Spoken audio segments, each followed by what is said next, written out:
Thank you everybody for coming today. My name is Dan Langford. I'm the Distributed Systems Architect for Moki.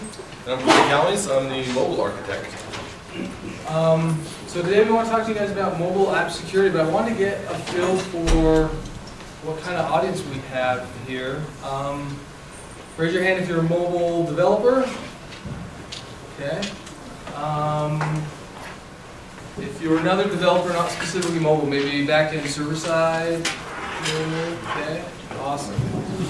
What other kinds of people do we have here? Who didn't raise your hand? QA. QA? Other QA? Awesome. Product management. Product management, okay. Anybody else from like product teams or project management? Cool, great. Well, thank you all for coming out. And just real quick, how many of you guys have a mobile app already deployed that you're interested in making sure it's secure? Okay, how many are working on a mobile app right now? It's under development. Okay, awesome. And then maybe you don't have a mobile app, but, or you have mobile apps that you haven't even started developing on, you're just planning, prepping, coming down the pipeline. Awesome. Okay, great. Look at everything. It's great. Yeah. Good spread. So just a little bit about who we are as Moki. We were founded in 2012, about roughly 30 employees, and just last summer, late summer, closed a Series A round.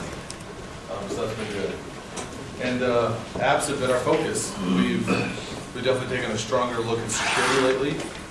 Working on a product called Tracker right now, which is about tracking activity, making sure that the things are being done securely in the right way. So that's who we are at Moki, and we'll get into this.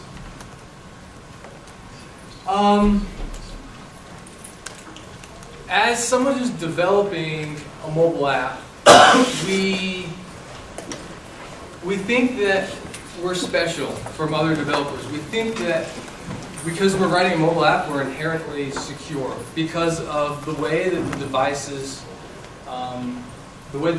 are designed and the way that they run applications, how they run applications in a sandbox, how your device might have an app store approval process. You think the devices are inherently safe. We don't have to worry about other malicious things running on the device. Devices don't need antivirus scans, stuff like that. But what we hope to convey here today is that maybe the devices aren't inherently as secure as we think that they are. And this is why we need to think about security ourselves. So why would someone want to attack a mobile app? There's the obvious reason that they want personal data about the individual. But it's also interesting that, kind of identity and things like that. But also they want to gain trust to resources that are maybe preserved for an app. So an endpoint, you may find an API key or an encryption key in the app, but you don't care about this person's data. You only compromise the app, so you can now access services of the company. And then also to obtain API designs. So maybe you're just looking to find out what endpoints are available, so you can start brute forcing them, attacking them, things like that. A denial of service maybe on some of these endpoints. So anyway, those are some different reasons why an attacker would want to access the app, and it's not just for the personal data contained in the app. But even with the personal data that is in the app, there's a lot of really good stuff here. We all use our phones all the time. I think 2013 there was $200 billion worth of retail sales driven off of mobile devices. There is a lot of great data on there that people are going to want to get from the users of your app. Let's go back to the kinds of apps that you guys have deployed or in the pipeline of being released. Do any of your apps, will any of them do like financial transactions? Will you be selling anything through any of your apps? Great. Will any of them have any other like personally identifiable information? This is like, they'll be able to log into your company's account through the app. So they'll be submitting usernames, passwords, and getting names back in payloads and stuff like that. Yeah. These are all great things that people are going to want to love to steal from their users. So there's two main approaches that you can take to security. The one that's been pushed for a long time is kind of the enterprise approach of managing devices and then managing the apps, but kind of on an enterprise policy level. MDM is actually a really popular space. It has been for quite some time. One of the products that Moki provides, Manager, it is very heavily based in MDM, and we do a lot more than just MDM. But we got into that market because it's a great market. People are really interested in this. And it does provide a level of security. Just hopefully not to the sense that we get a false sense of security, because it doesn't do everything.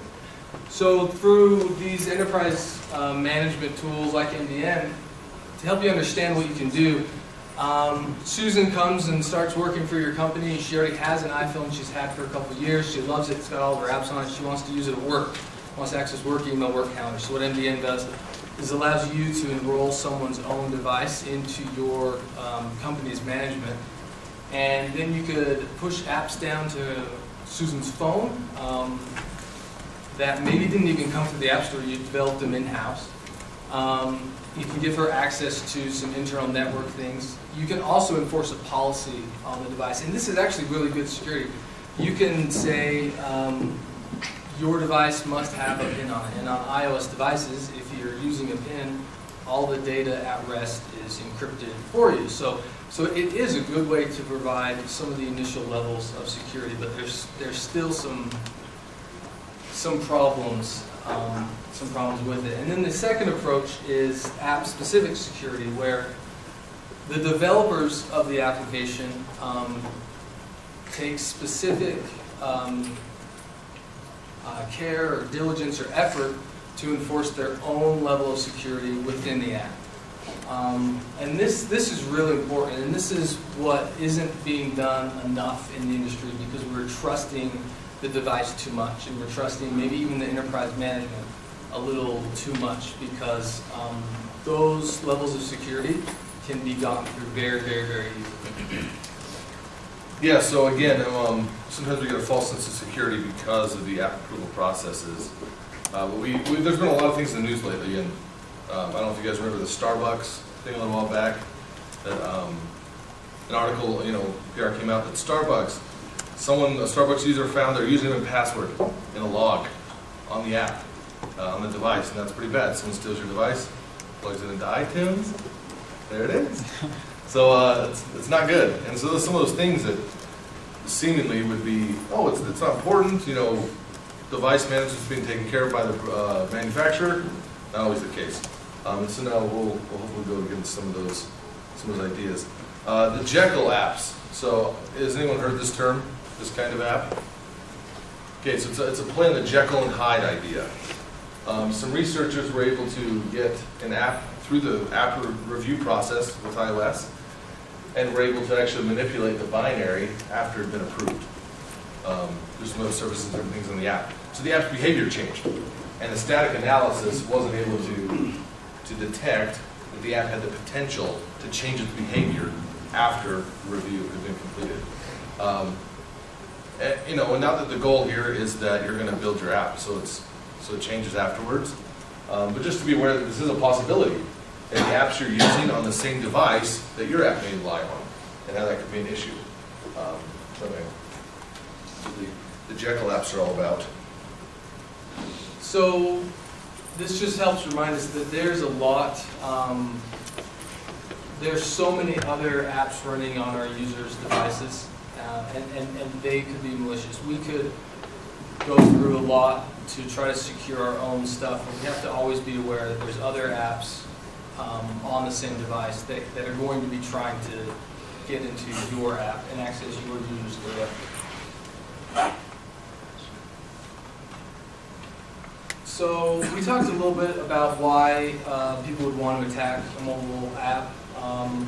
Mobile app exposes a lot of data about a user, also a lot of data about the web services that it hits, and that information can be really useful for an attacker. There's not a lot of requirements around the way that mobile apps should be built. PCI is just PCI is a standard that a lot of us need to comply to if we do lots of financial transactions. And they, until recently, haven't even really talked about what their standards are on mobile. And the other industries besides the finance industry, they haven't even really started to define these standards. And so it can be hard for us to know how much security we need to do or what tools we can use to provide securities for a standard that doesn't even exist. And it's funny because in a lot of ways,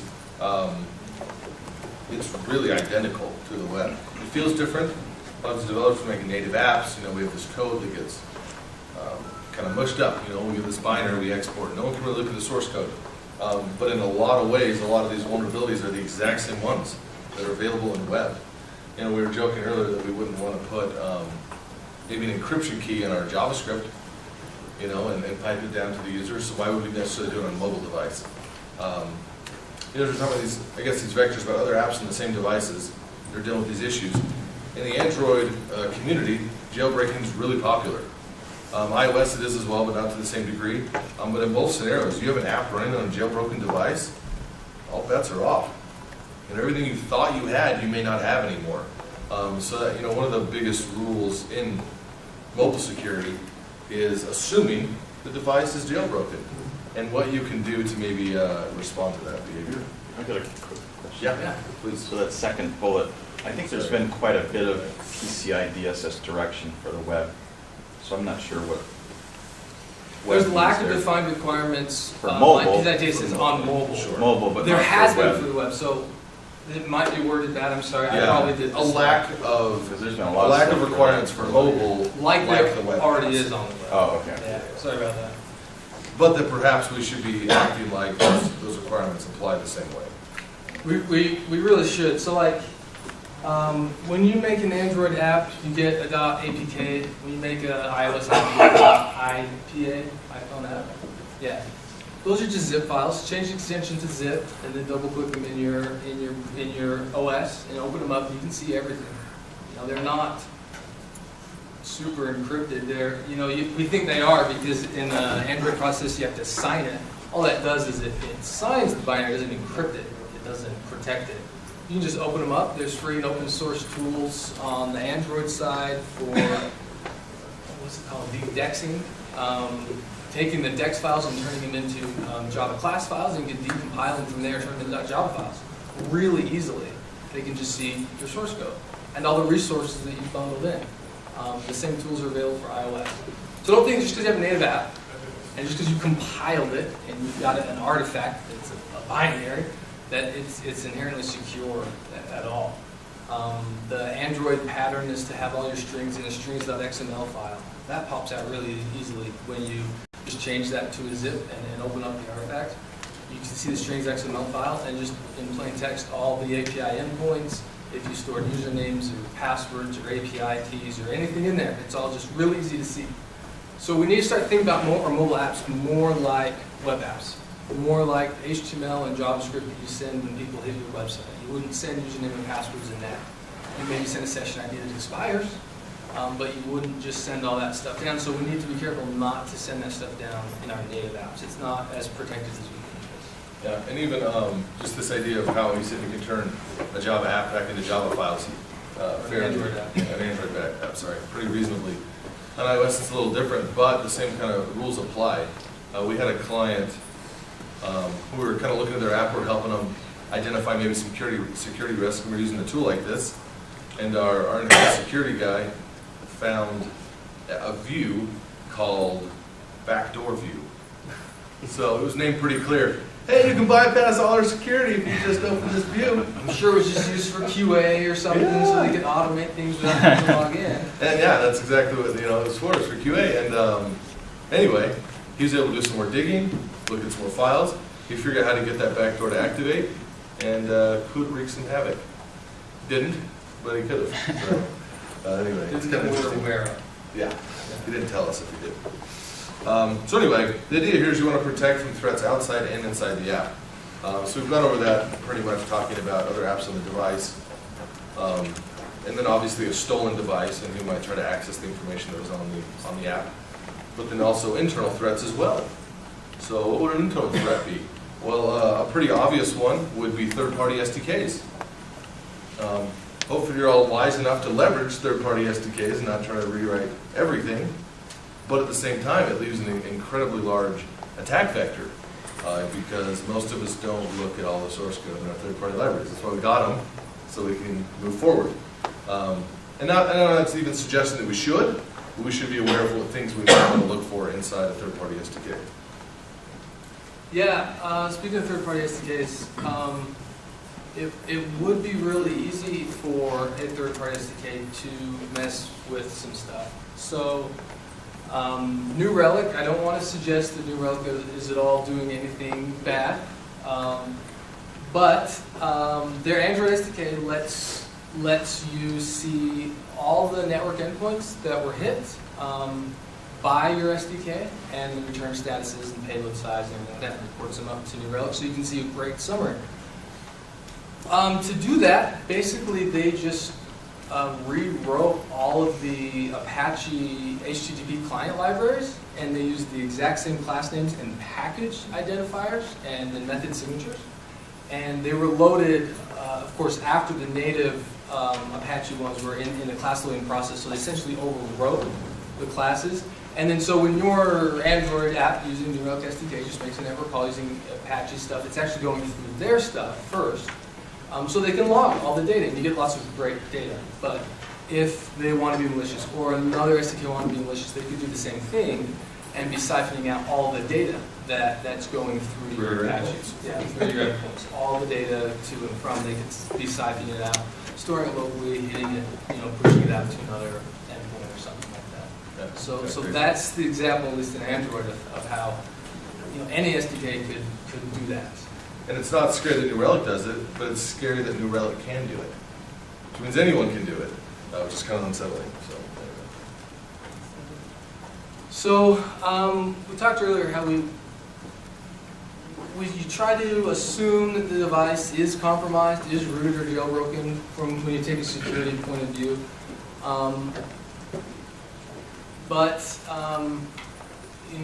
I think most of the devices won't be that they're on, and you want your app to work and to be able to have some level of trust. So what's really important is that we can somehow detect if the device is rooted or jailbroken, and it's actually kind of hard to do. Like in Android, we're looking for the existence of the pseudo binary on the class path, because stock Android doesn't ship with that, but most of the rooting techniques provide that. There's other things there's a lot of other things you can do that specifically we do in our SDK. On iOS, you're looking for the existence of like the Cydia app or other apps that will commonly be there if it's jailbroken. Try to edit the springboard, for example, is a good check. If you can edit the springboard, you would have the privileges. Right. Right. And so it would be wise, because if you're running on a jailbroken or rooted device, all bets are off. You have access to just about everything. If you say, oh well, this app is for our enterprise and our policy forces everybody to use a PIN, and if you use a PIN on iOS, all your data is encrypted. Yes, that's true, but if the device is jailbroken, they can just in the background, especially on iOS 7, but if it's jailbroken, all bets are off. They can just brute force the PIN until they figure it out, and then they have access to the PIN and access to all the data. So even that, PIN to encrypt doesn't work. And again, the idea isn't necessarily to be petrified of devices that are jailbroken, but to be aware and make sure you really think about, okay, should we respond differently if we detect the jailbreak? Should they not be allowed to log in at all? Perhaps. Maybe that's your business rule. Maybe it's not so important. You say, look, it's your device, you jailbroke it, you're going to make sure you don't lose your device and you keep your data safe. Maybe that's fine. But again, it's important to be thinking about how you might respond and what might be sensitive that you don't want getting out. And maybe some things are okay. You jailbroke, it's your data. You want to lose it, you can lose it. So anyway, it's not necessarily to say that apps shouldn't work if the device is jailbroken, but to make sure consideration has been taken into account in those scenarios. So you might want to think about how you're going to go about detecting root or jailbreak activity. Look around for different tools that have already been written to help. It is kind of a race, as the rooting and jailbreaking communities change their techniques and their patterns. Then it might become undetectable for some time, and then hopefully whatever SDK or tool you're using updates it, right? And it's kind of a race to now detect it this way, and then they change it, and you're trying to detect it. But see what you can do, and see what your business rules should be for when you are rooted or jailbroken. If you're a financial app, maybe you want to say they don't log in. If you're just a game, maybe you don't care. There are a lot of games, though, that do root and jailbreak detection. Skype is one of them. What was that? Skype. Okay, yeah. Yeah, so a lot of them, like, the assumption is that if you're rooted and you're playing the game, that you maybe probably stole it. I don't think that's always true, but that's kind of what they're going for. They want to prevent your stuff from being stolen. So a lot of the games will detect if you're rooted or jailbroken, and they won't shut down the app. They'll be playing. It looks like it's working just fine. Maybe they change the levels up on you. Maybe they make things levels impossible to beat, or just make you think that your safe games work, and then they don't. And you actually lose all your progress. And they sometimes kind of play with that. Smile about it. Just a quick question. Yep. What you mentioned the encryption with a pen. What kind of encryption do they use? I don't know off the top of my head the kind of encryption that iOS uses. If you have a pin, I don't know all the specs on that. I mean, it's got to be symmetrical encryption. So I would assume it's like an AES-256 or something. I don't know. I'm sure it's documented well in their white papers. I signed the information off the top of my head. Sorry about that. And what do you do for Android? You have to build your own. So what we do in our SDK is we actually don't trust that there will be a pin and that the device will be doing any encryption at all. So we encrypt all of our data at rest. And we then have to decide if the data needs to be opened back on the device, or if the data never needs to be reopened on the device because it's just going to be sent to a server.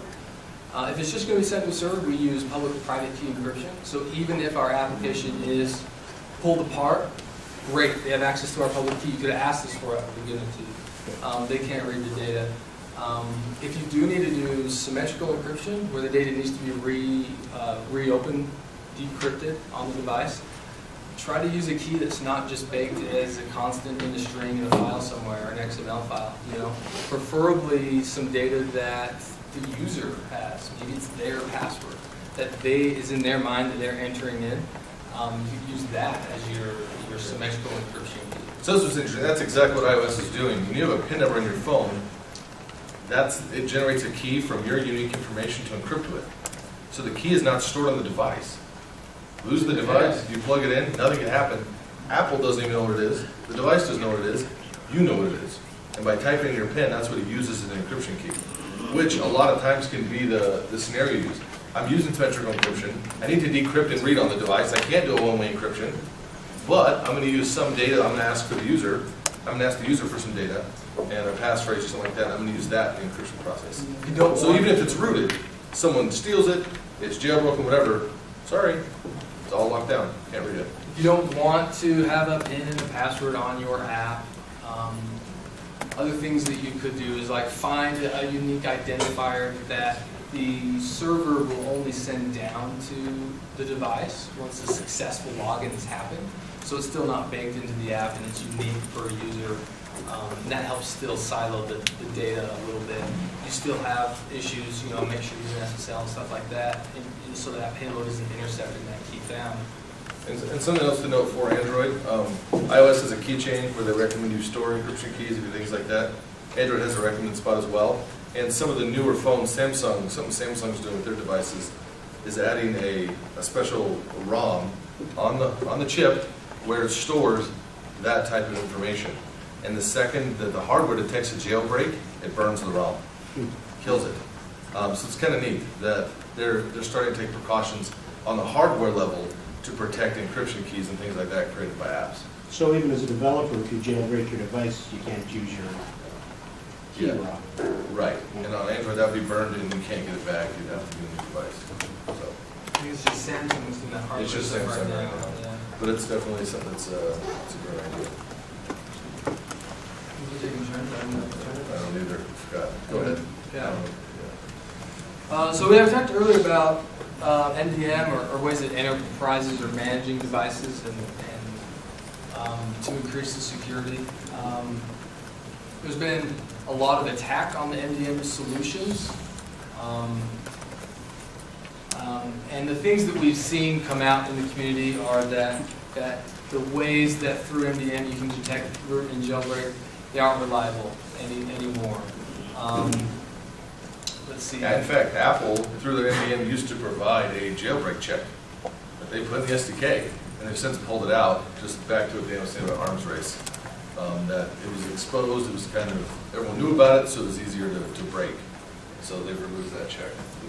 Oh yeah, and many researchers have proven that this container architect that MDM and other enterprise management uses is easy to break through. It's very possible to break through. So there's been a lot of attacks done here, and so we just can't rely on it like maybe we did a couple of years ago.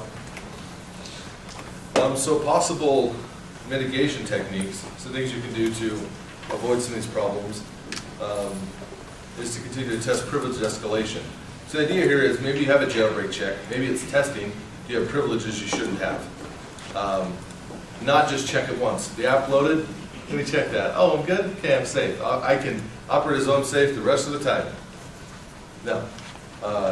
Especially, it's even more popular on Android right now, where you can jump in and out of jailbreak pretty easily. So not that you should have it on a half-second loop checking all the time, but to be mindful that you may indeed need to continuously be mindful of whether the device is rooted or not. And ensure the logs do not provide clues to what's happening inside the app with sensitive data. Another client app we took a look at, we're watching the logs, safe device, unjailbroken device, plugged into Xcode, watching the logs. It was actually printing the password in the log. It was like character for character, the added typing, Yeah. character going out in the log. Wow, that's kind of weird. Which is likely a developer was testing something and forgot to pull it out. But man, huge vulnerability. You get a hand in someone's phone, plug it in, they're not looking, the historical log data is available, grab it and get on with it. So just be very mindful of what's coming out in the logs. And yeah, I'll be the first to say that I love logging everything that I'm looking at, what I'm doing, to make sure and verify that it's correct. But it's just really important to make sure that comes out before sending to production. Yeah, and that was the Starbucks one. Is the Starbucks was logging through an analytics. I think it was Crashalytics, and they were just dumping lots of logs from Crashalytics, and the Crashalytics logs stored on the device, plain text, unencrypted, and Starbucks had username, passwords, OAuth tokens, a bunch of stuff in those logs. And it was a bad idea for them anyway, because that means support teams for Starbucks could look at everyone's password in plain text, which is never good anyway. So even though Crashalytics may have been a conduit, it still was the responsibility of the Starbucks developers to make sure that didn't happen. Yeah. So you can hear, like we were saying before, just how do you respond if you detect the jailbreak? The term sometimes used here is a poison pill.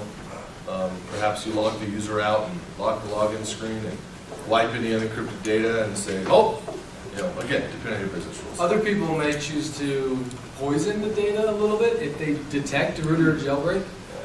Maybe even log out some credentials that are valid, that on the server you've coded that when these credentials log in, we're actually going to send them somewhere else. Or we're going to send them a virus. Well, your user uses this device. That's true.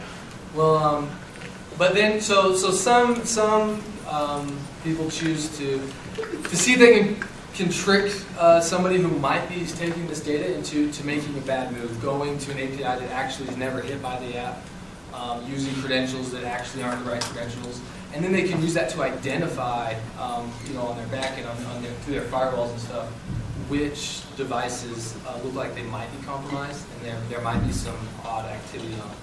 And that's some things that we've been trying to provide in our tools as well to make that kind of analysis easier to do. Yeah, kind of advanced way to monitor the behavior and let them do it so you can be more aware of what attackers are trying to Yeah.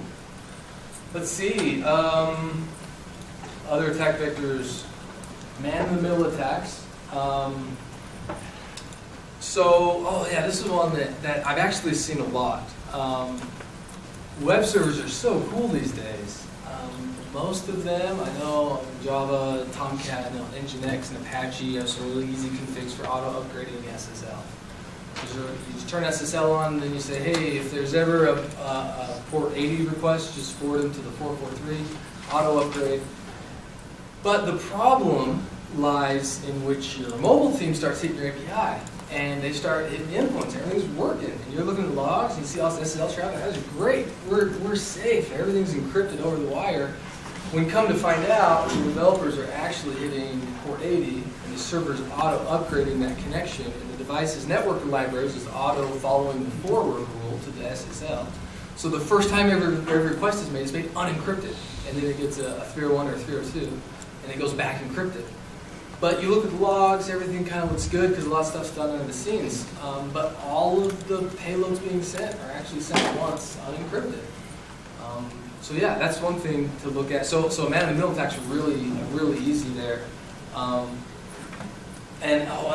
example that we saw that was really interesting was, so when you think about a lot of man-in-the-middle, you think about, the web request will come to me first, and then I'll send back that data, or I'll proxy back to them. But the simple one we saw is people just send a 301 to their malicious site, and then have full control. Well, They're not actually Everybody send it over here. and they're not actually in the middle anymore. But since the device is cached, the 301, it'll just really quickly resolve that in the future, and the device won't have any idea for a long time that it's not hitting our server.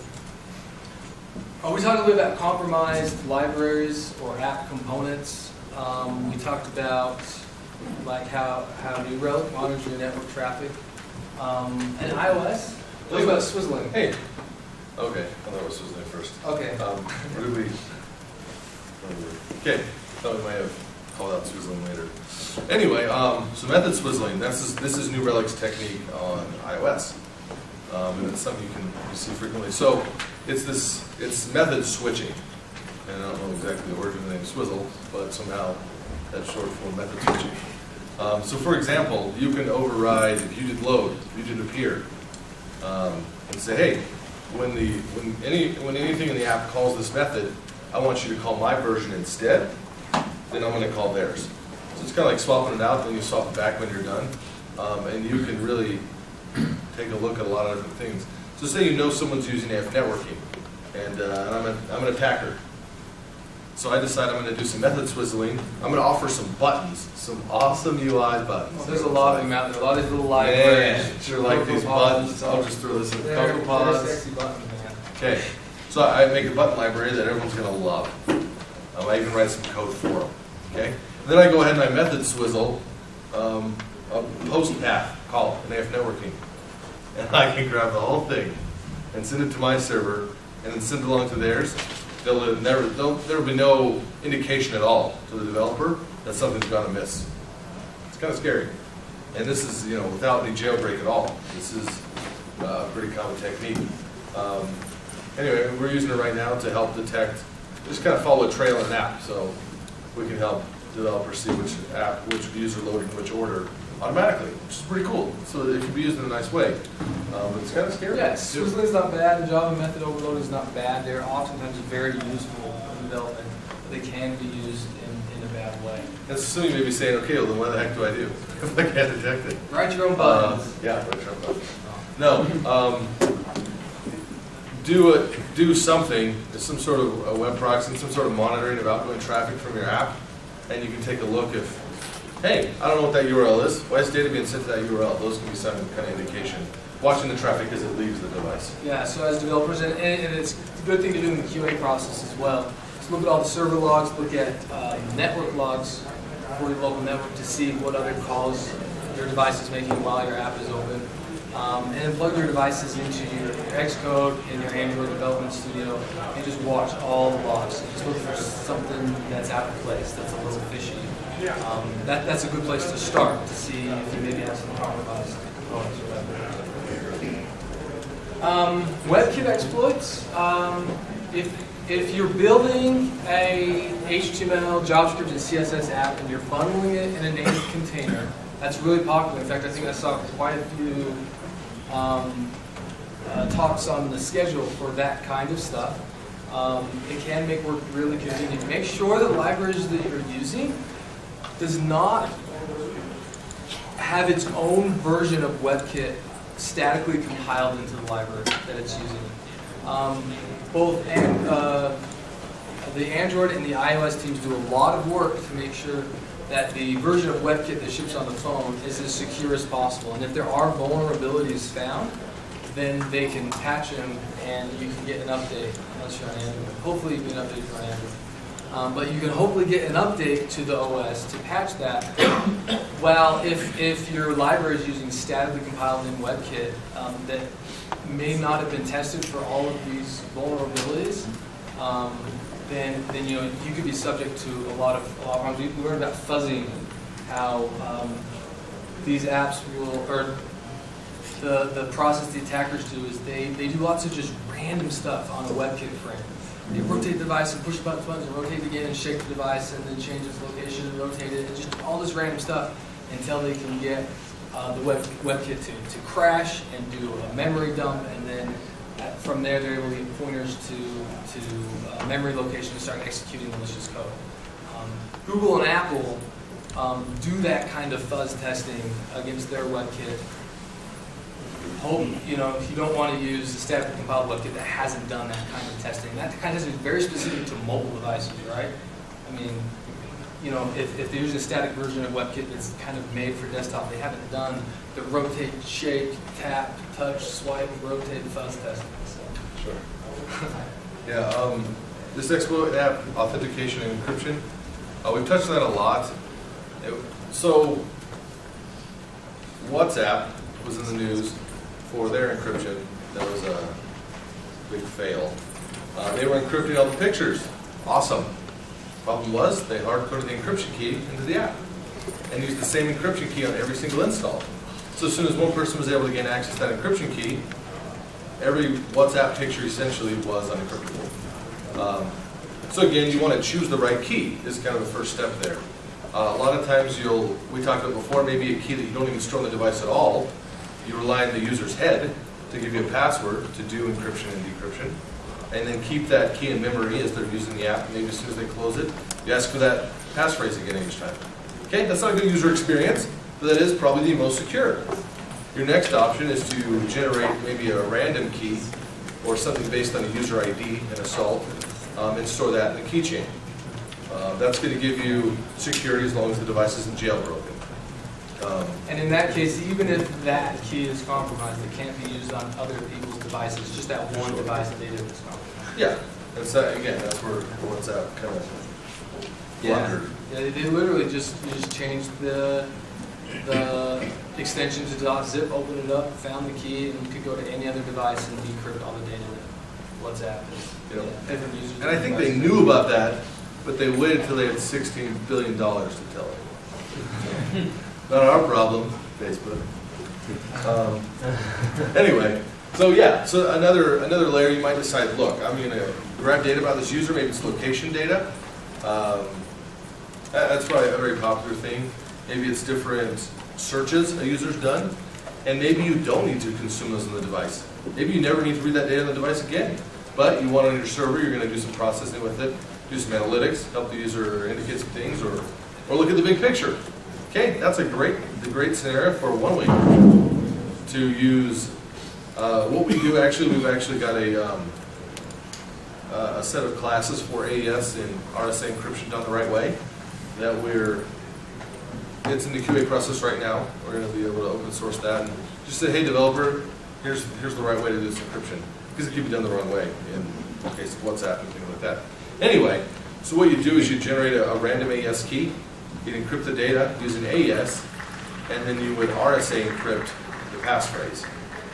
And don't persist either of those keys beforehand. You can persist and encrypt it, and then send that package to your server, and using the private key on the server, you can decrypt the encryption key, and then decrypt the data that's encrypted with AES. So that's a great way to say, I'm going to make sure the second I get this data, I encrypt it. It doesn't even matter if the device is jailbroken in that scenario. Hey, you know the private key, the public key, excuse me, and we're generating the encryption key, and we're storing it in memory whenever it persists into the device. So you actually have a pretty strong security on the data in that scenario, if that's the scenario you're looking for.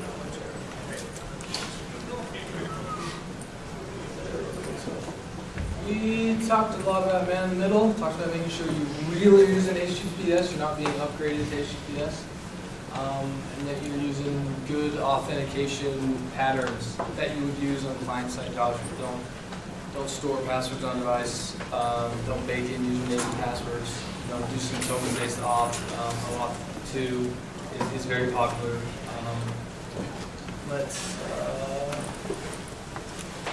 We even talked about the man in the middle redirecting a little bit. We talked more about compromise. Wow, we're just going to read. Let's see. You always talk about swizzling. Yeah, let's Oh, see. I want to talk about CocoaPods is a really popular dependency management framework for iOS. And if you're not using CocoaPods, I actually would really encourage you to use it. If you're not using Grail or Maven on Java, please use that over there. You're going to save developers a lot of headaches. But let's look at how these are driven for a second. CocoaPods is 100% driven from, or the public repo is in Git. I don't know how many guys have access to do pull requests to or to approve pull requests to that, and I don't know if those guys have. I don't know if those guys have two-factor GitHub authentication or not. If they don't, they have a really easy password, then someone could write something malicious, submit a pull request, and then log in to the CocoaPod, his account, and approve that pull request, and then it's in instant public CocoaPods. Or let's even go one step in. What about the AF networking guys? There's probably a whole team of guys on the AF network. If you could submit malicious code into that repository because they weren't using good security, and then submit a pull request, the CocoaPods guys are going to be, yeah, I'll approve that. And then That's from AF networking. Yeah. How secure is the keychain in the, on iOS or If any other device? in a non-jailbroken scenario, it's awesome. Especially if the user's using a passphrase and they're locking their device and they store their keys in the keychain and the device isn't jailbroken, you're in great shape. Right now, there's no known vulnerabilities for that scenario. Okay. So, but again, if someone does jailbreak the device, they can look at their keychain. And if it's an individual looking at their own keychain, who cares? As long as, again, you're not in the WhatsApp scenario where you're using the same key for everyone. You're using their key for them. Yeah, so the problem there is if they are jailbroken and then they have installed an app that is looking at the keychain. Maybe they've installed it through another source onto the App Store, or maybe it's a Jekyll app that made it through the App Store and then has changed its micro afterwards. And that's Does that answer your question? Yeah, it does. So yeah, and I like this because obviously we talked about creating vulnerable SDKs and developers throwing them in. And especially if you're on the product side, you're just like, hey, I just need this to work. And the developer's like, I got a good library for that, I've seen. I mean, it could be full of tar, really. And having the SDK in there, obviously you can identify some malicious SDKs. But in this scenario, I think is even more scary, where a trusted SDK is compromised because of the security protocols that company's using. Also kind of scary. Again, best way to identify those is to watch traffic as it's coming out of the app, and things like that. Anyway, I think that. One more question. Yeah. How volatile the memory is? So, for example, you authenticate to some system, say in a OAuth 2 or OpenID, you get a token back, and then that token is only good for a session anyways, right? Yeah. So you want to store that in a memory, because if the memory gets lost, then you can again relog in. Is that safe, or how much access a jailbreaking system can get? If the devices are rooted or jailbroken, all bets are off for the memory. But again, there's the clause that would also require that there's another app or something, other malicious activity that wants to see that that's in memory. But yeah, if it's rooted or jailbroken, even anything in memory a malicious app could have access to it. It's true, that's a fact. It's still recommended, that that's a better case, better assumption. So let's talk to you about how we do that when we encryption. We generate that key and we use it in memory to finish our encryption in the server. It's there for a little while. There's no guarantee, but we feel a lot of times it's scary. You're just minimizing the possibility for an attack. And so it does minimize, but it does not eliminate the possibility for an attack. So I'm just wondering, like, how the Facebooks, LinkedIn's, and Googles are handling their authentication tokens, especially. I don't know.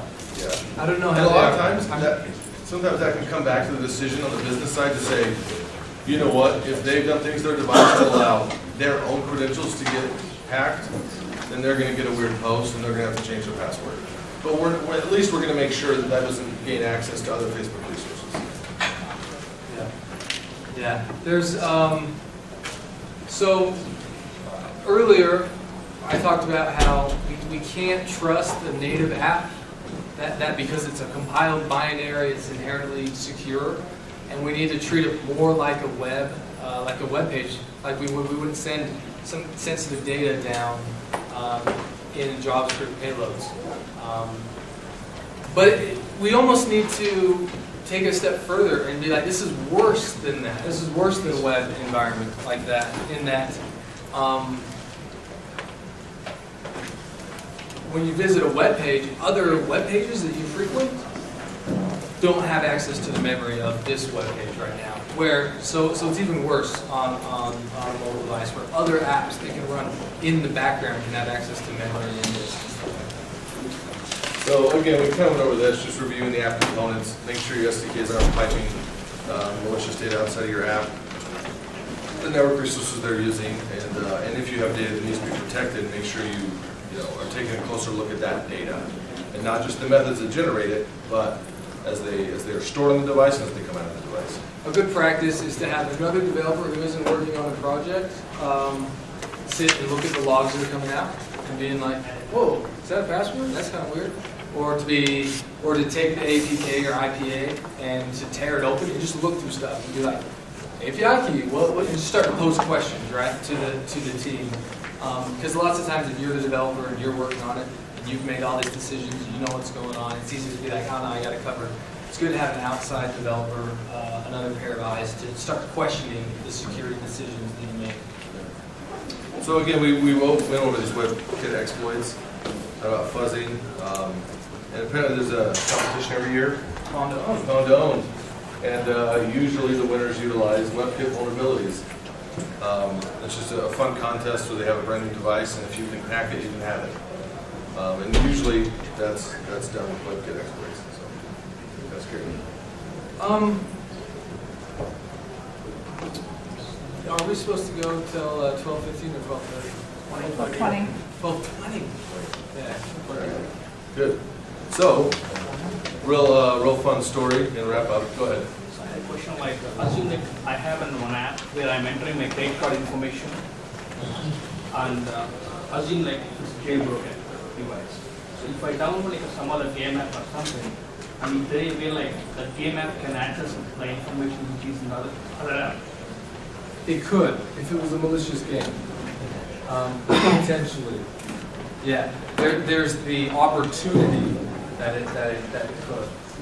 So, I mean, let's be real here. We are taking a lot of things into assumption that, users' devices are rooted or jailbroken, and they've installed malicious software, and that malicious software is specifically targeting your app, and that it found the window of opportunity in which stuff was in memory for a couple of seconds and was able to find it. So it's true that there's a lot going on there.